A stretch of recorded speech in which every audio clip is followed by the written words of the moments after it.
দূরত্বর কিছু নাই। তারাও গণতন্ত্র চায়, তারাও নির্বাচন চায়, তারাও মানুষের অধিকারের কথা বলে, আমরাও বলি। যুগপৎ আন্দোলনে আমাদের সব কর্মসূচি আর জামাতের সব কর্মসূচি একরকম ছিল না। দেশনেত্রী বেগম খালেদা জিয়া উনি লন্ডনে যে হাসপাতালে তার ভর্তি হওয়ার কথা ছিল, উনি এয়ারপোর্ট থেকে সোজা সেখানেই ভর্তি হয়েছেন এবং সেখানে চিকিৎসাধীন আছেন। আল্লাহর মেহেরবানি, তার চিকিৎসা হচ্ছে, ভালোভাবেই হচ্ছে। আমরা সবাই দেশবাসীর কাছে দোয়া চাই যেন আল্লাহ তাকে দ্রুত সুস্থ করে আমাদের মাঝে ফিরে নিয়ে আসেন। ধন্যবাদ। দূরত্বর কিছু নাই। তারাও গণতন্ত্র চায়, তারাও নির্বাচন চায়, তারাও মানুষের অধিকারের কথা বলে, আমরাও বলি। তার সঙ্গে ফরমালি যুগপৎ আন্দোলনে আমরা ছিলাম না। না, জোটে ছিলাম আমরা, কিন্তু যুগপৎ আন্দোলনে আমাদের সব কর্মসূচি আর জামাতের সব কর্মসূচি একরকম ছিল না। কিন্তু তারা আন্দোলনে ছিলেন নিশ্চয়ই। আমরা আশা করব আর কি যে আগামী দিনে গণতন্ত্র পুনঃপ্রতিষ্ঠার আন্দোলনে সবাই আমরা থাকব, তারাও থাকবে। এটা নিয়ে কনফিউশন নাই কিছু। ধন্যবাদ। আপনারা জানেন যে আমরা বহু বহু বছর ধরে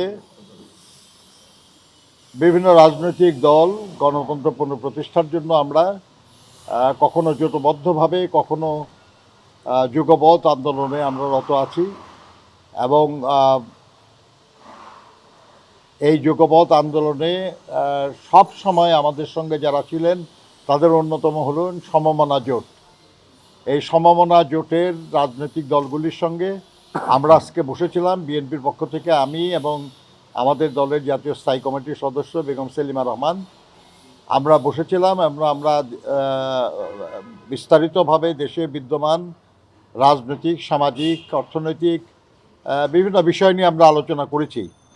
আমরা জনগণের যে দুর্ভোগ এই নিয়ে আলোচনা করেছি, কিভাবে সেটা দূর করা যায় এই ব্যাপারে আমরা বিভিন্ন সময় সরকারকে কিছু পরামর্শ দিয়েছি, সেগুলো নিয়ে আমরা আলোচনা করেছি এবং আমরা দেশে গণতন্ত্র পুনঃপ্রতিষ্ঠার বিষয়টা নিয়েও বিশেষ করে আলোচনা করেছি।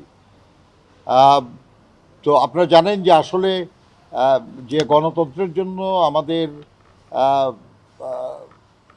দলের, জোটের এবং দেশের সাধারণ মানুষ হাজার হাজার মানুষ জীবন দিয়েছে। অতি সম্প্রতিও সহস্রাধিক মানুষ জীবন দিয়েছে, আহত হয়েছে। এখনও আমাদের অনেক নেতাকর্মী মামলা, হামলার শিকার হয়ে আছে। এরকম একটা সিচুয়েশনে যে আলোচনা আমরা করেছি, এই আলোচনার বিষয়ে আমাদের দলের পক্ষ থেকে বিভিন্ন সময় বক্তব্য দেওয়া হচ্ছে।